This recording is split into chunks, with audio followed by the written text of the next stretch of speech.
All right, welcome back to another podcast, man. This is episode number 3. First 2 rolled out pretty good. I think we're going to continue this, man. We're doing good. You down with OPP? Yeah, you know me. You down with OPP? Yeah, you know me. You down with OPP? Yeah, you know me. Who's down with OPP? Every last homie. You ever go swimming, man? It's so much fun. Now we got a podcast joining everyone. Talking about pools, the stories we share. From backyard splashing to Olympic fair. We got chlorine, pH, and filter tips. Keep your pool fresh, avoiding no slips. With hosts so cool and guests so neat. We're dropping pool knowledge that it can't be beat. You down with OPP? Only Pools Podcast. You down with OPP? Only Pools Podcast. You down with OPP? Only Pools Podcast. Who's down with OPP? Every last homie. Only Pools Podcast. Let's go. Getting some good feedback from everybody. We just showed it to our staff in our staff meeting last Tuesday, and they got a kick out of it. They love the OPP song. Thought that was pretty good. So yeah, like doing this podcast. It's pretty interesting. I do too. We're still working on upgrading some stuff here and there, but for the first 3 episodes and the numbers I've seen, I'm pretty stoked on it. Awesome. Yeah. And if you guys want, we can release the song. It's up to the boss. Yeah. Its own video. Yeah, absolutely. So you can hear the whole thing in its entirety because you're only catching the first verse of it. So Unless you listen all the way to the end. yeah, at the end you can hear the whole song. Yeah. That's right. No, awesome. Yeah, we had a lot going on last week. We're finishing up. We're pretty good this week on the cleanup from the storm that came. Yes. A lot of dirty pools. Only about 10 of them turned green on us, which was pretty good out of the 400 or 500 that we have. So that was pretty good. But I know the guys worked a lot of long hours last week. Made a lot of overtime because pools were just trashed. Hey, that's fine. That's what we do. We're here to keep the pools looking good, and I'm sure other people in Florida, especially Sarasota, got it real bad. There's a lot of pools that are still brown from ocean water flooding in, and the surge came in, and now they got saltwater in their pools. So I had thought about sending a team down there, but we're pretty busy, so I don't know that I can. So. Oh, yeah. But well, with that though, the last episode, I believe, we talked about the Sahara dust storm that's been blown over, and the Orenda podcast did a really good coverage on the dust storm, how many tons of dirt it brings over and everything. So if you want to learn more about that, they did a good coverage of that whole storm that's going on, episode 151. But it's already came over Florida. It's still hitting us, and it's now made its way all the way into Texas. okay. But with the storm and the tropical, was it a depression or just a tropical storm? Which one? The one that's now? The one that just happened, yeah. Right now, Ernesto. Yeah, Yeah, there's a new one. Yeah, right now Hurricane Ernesto's out there stirring shit up. Yeah. But it may not be the dust storm. It may not be one of the hurricanes, but I kind of wanted to give some tips and tricks, maybe some knowledge in this episode. Okay. If my pool is brown, what are some of the causes and what are some of the treatments? Yeah, okay. We had a few brown pools actually after the storm. One of our pools was a very, very large pool. It's about 60,000 gallon residential pool that they use for Airbnb. It's a modest house, right? 3-bedroom, 2-bath. They rent it out through Airbnb for like $900 a month. Why do they get that? Because of this backyard. They've got tiki hut out there. They got this huge pool and hot tub and waterfall and a lot of stuff going on there. So I will interrupt and say 60,000 gallons to some pool boys, pool people, doesn't sound very big. Right. But when you see, I always tell people, water-wise, this pool doesn't sound big. But when you look in the backyard, I don't think it goes past 5 feet in the deep end. Does it start? No, it goes 5? to 8. It goes to 8. Yeah. This thing covers like my apartment's parking lot. Yeah, it's very wide pool. Massive. Yep, takes us about an hour and 10 minutes, hour and 15 to vacuum and clean up, and that's under normal circumstances. But when we showed up, there was a ton of leaves in the bottom, and they're not just like normal single leaves. They're palm fronds, but they were from a bamboo tree. the bamboo leaves. They were the clusters about the size of my hand, just stacks and stacks of them in the pool because on two sides of his yard, they're not even his bamboo, it's neighbor's house. His neighbor's bamboo, which covers the whole length of the fence on both sides, blew a lot of this stuff into the pool. And it actually worked like tea, and it turned the pool water brown. Just like the tannins from how much it was put in there. So it's kind of an interesting effect if you ever, turned your brewed tea and watched the water turn dark. That's exactly what happened with this one. I was a little dumbfounded at first as far as the treatments, because at first I thought, okay, I could flock it. A flock is a product that will drop all the organic things to the bottom of the pool, and then you can just vacuum it right out. Right. Yeah. That didn't work at all. So if you can't flock, then shock. So shock is the next thing that we did. We dumped in probably 50 pounds of shock in this pool. Ooh, and within 8 hours, the pool was back to blue and almost crystal clear. It was pretty awesome flip over, which we'll probably post that somewhere on Facebook or something like that. We got the video of it. So, but yeah, so the tannins from the leaves and the tree, all the stuff going in can turn your pool brown. That's one thing that can. And then around here, I mentioned Sarasota. I know last year here in the St. Pete area, we get a lot of surge water from storms, and they got submerged, and their pools were full of salt water, which turned it brown too. Just the Gulf water is just dirty and nasty, and get that mud and those other organics into the pool, and it'll turn your water. So. And can you sort of elaborate on what's organic and inorganic that can stay in your pool? Yeah, sure, absolutely. Leaves, acorns, pollen. Those are all examples of organics. We have a pollen season here. Up north they've got winter, fall, spring. We have spring, summer pollen season.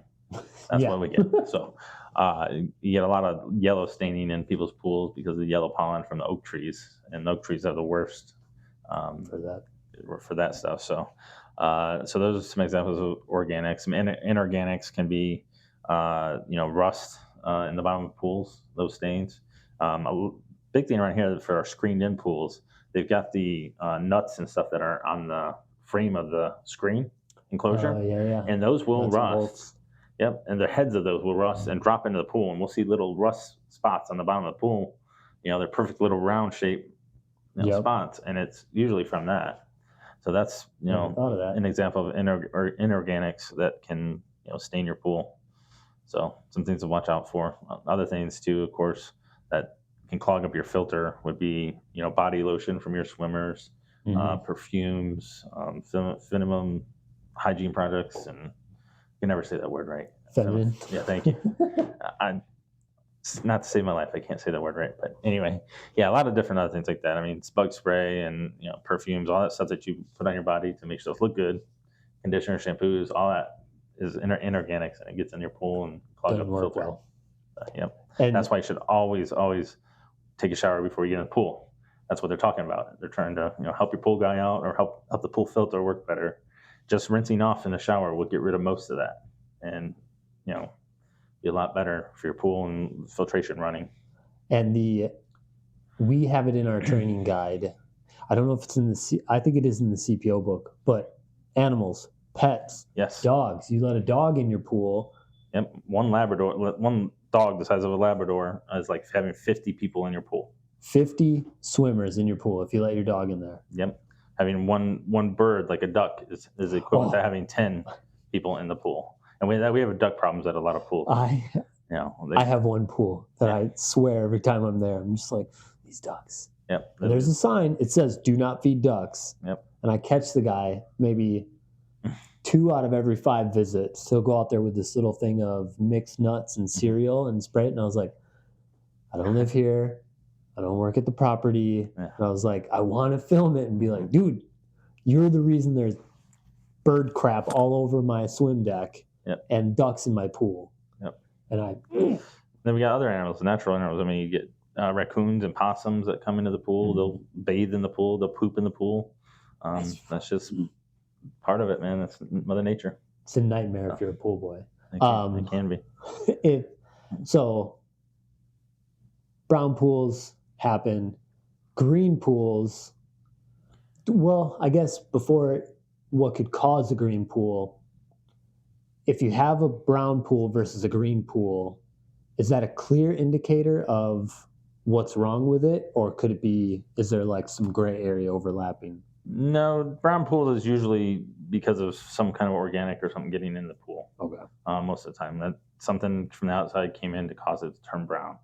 There are rare occasions if you're on a well, the water will turn brown as well. Using well water is not good for your pool, unless you can put a filter on the end of the hose to help take out some of the metals, because metals will cause staining in the bottom of the pool too. And that's the inorganic side of. Oh, correct. So now, talking about green pools, now this is usually one of three things. It's either your filtration, your chemistry, or your circulation.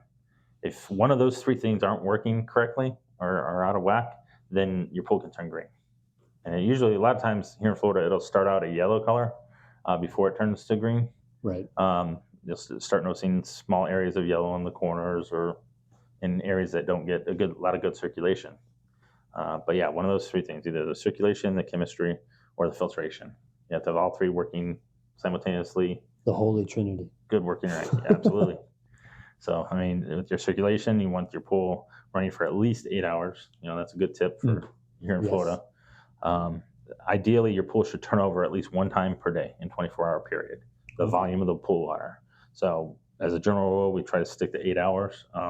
If you can run it more, you can never over filter a pool. No. So if you've got a variable speed pump, you can actually cut the speed down to half and run it for twice as long and not see an increase in your bill.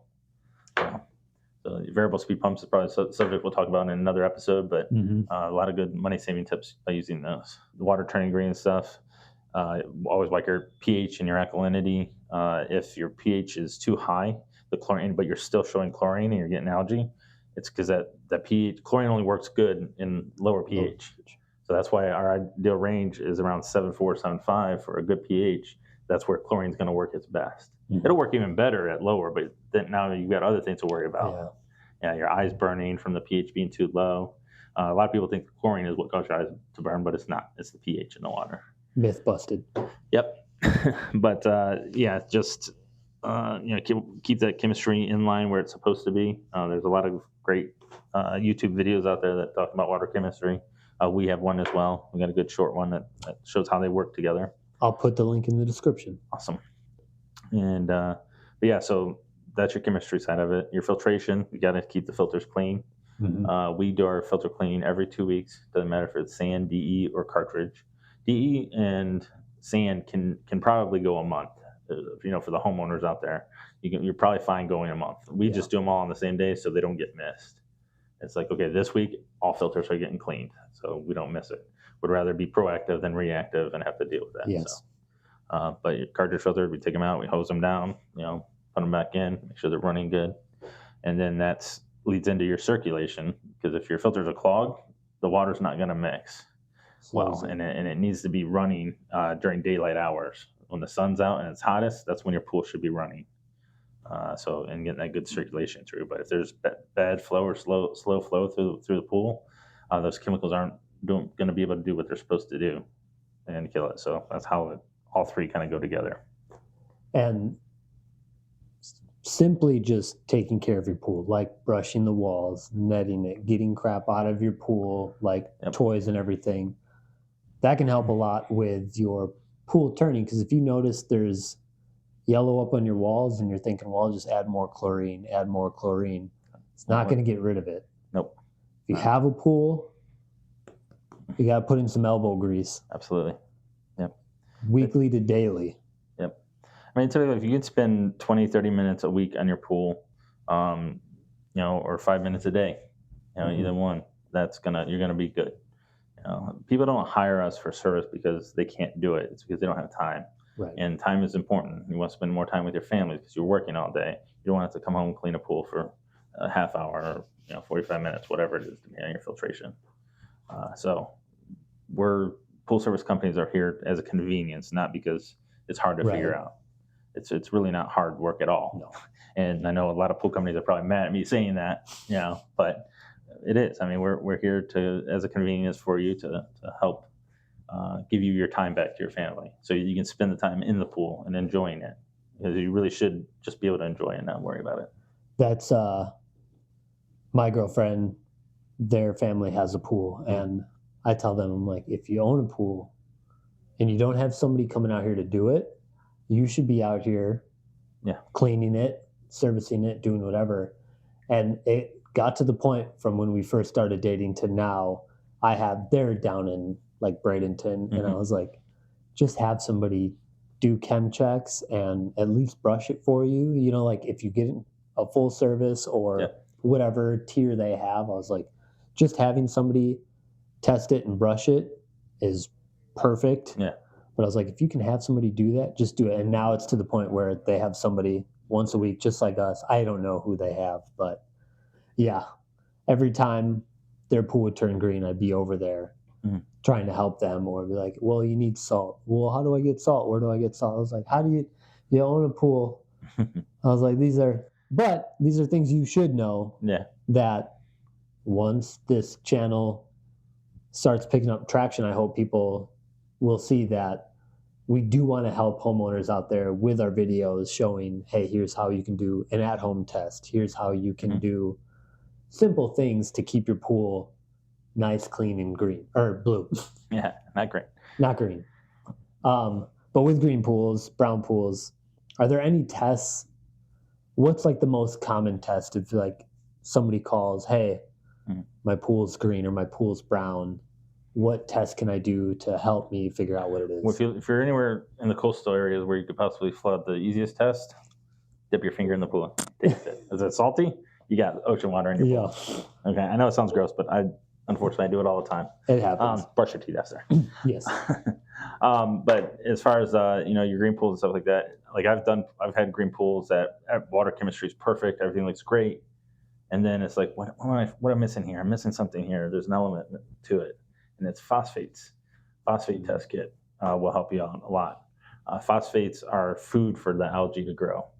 That's their number one food source, and if you can eliminate the phosphate from the water, then you eliminate their food source, and the algae can't grow. So phosphates are very important. TDS, which is total dissolved solids, that's important. TDS will tell you, how much dissolved solids are in there. Purified water, for instance, drinking water has a TDS of 0. That's what you want, 0 to like 3 or 5 is acceptable. But if you have a salt pool, salt is a dissolved solid that's in your pool, so you're going to have naturally high TDS. But ideally, you want that TDS to be low, and it's a sign of how old your water is too. If you got super high TDS, the water's probably pretty old. Most people do not drain their pools and refill them. No. For 20 years, people like, I never drained my pool before. Well, now you've got this problem. Yep. And this is why. But kind of leaning back to the phosphate issue, phosphates come from everything. Everything has phosphates in them. From the lotions on your skin that you go into the pool with, to the tap water has naturally phosphates in it that you use to fill the pool. Hose water. Yep. And then phosphates come in from leaves and debris that's decaying in your pool. So that's why another reason why it's important to make sure you net it and keep that stuff out of there. Brush. Animals will bring it in. If your dog's swimming in the pool, they bring the phosphates into the water. So there's just so much that goes into it that you can do a weekly preventative phosphate treatment, and then you'll have a lot less problems just doing that. And phosphate removers, you can get those. Yeah, anywhere, Leslie's store. or any local pool store will have phosphate removers, or even Amazon. I usually like sending people to Amazon for stuff, but yeah, no, get a good phosphate remover in there and add it weekly as a maintenance dose, and you won't have any issues. It'll help out tremendously. Because even I know Tierra Verde, they're really high, southern part of us. If they're filling their pool or they have an autofill, it's like a constant battle because that hose water is just dumping phosphates into their pool. Absolutely. And it sucks. Absolutely. Well, I was going to have you go over some more tips, but I think we covered a good amount of them. Yeah. Back to the Holy Trinity. Filtration, circulation, and chemistry. The 8 hours is a good thing in the summertime.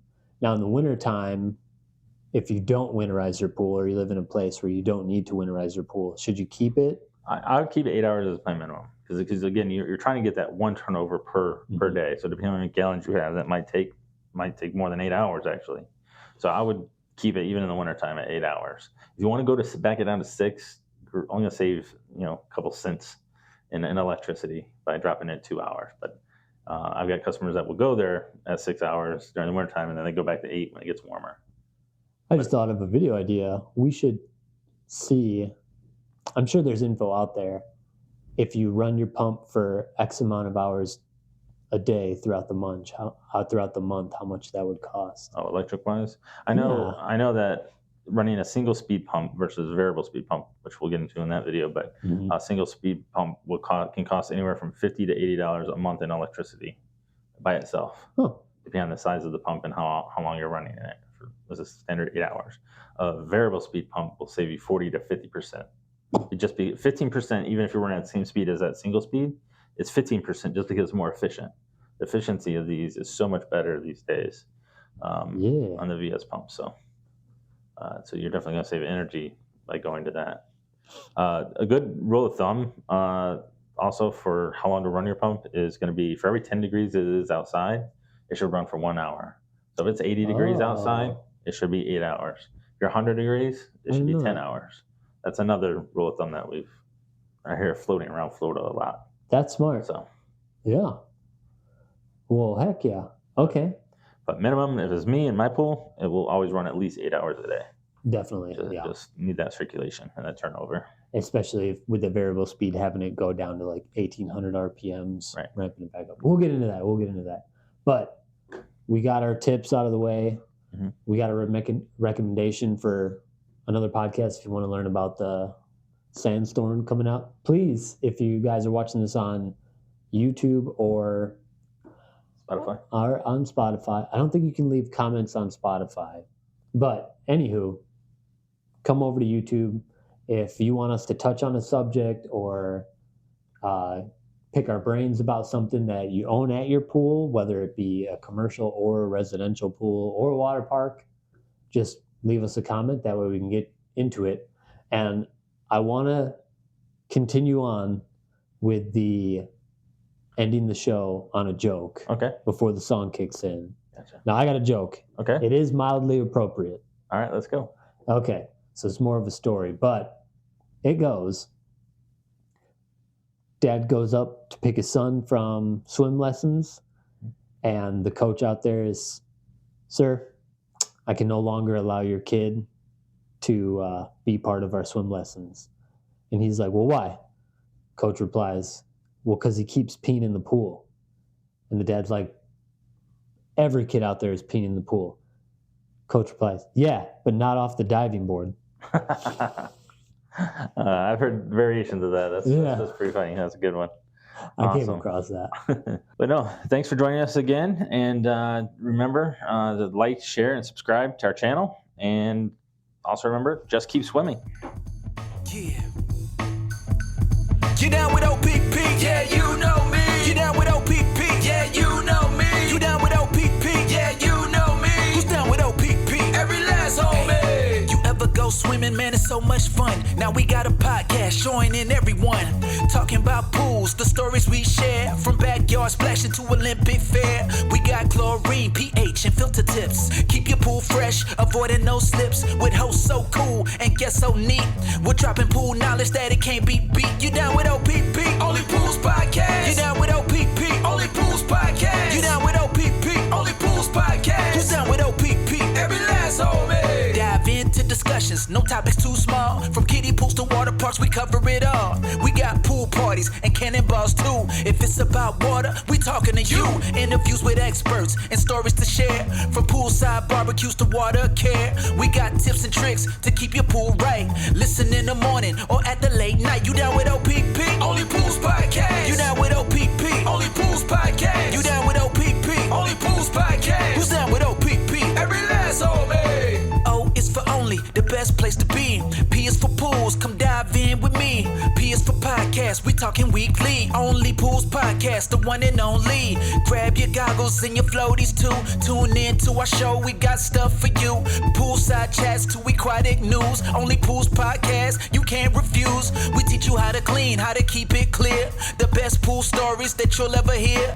From summer fun to maintenance prep. Only Pools Podcast, we're your best bet. You down with OPP? Only Pools Podcast. You down with OPP? Only Pools Podcast. You down with OPP? Only Pools Podcast. Who's down with OPP? Every last homie. You down with OPP? Yeah, you know me. You down with OPP? Yeah, you know me. You down with OPP? Yeah, you know me. Who's down with OPP? Every last homie. Only Pools Podcast. Let's go.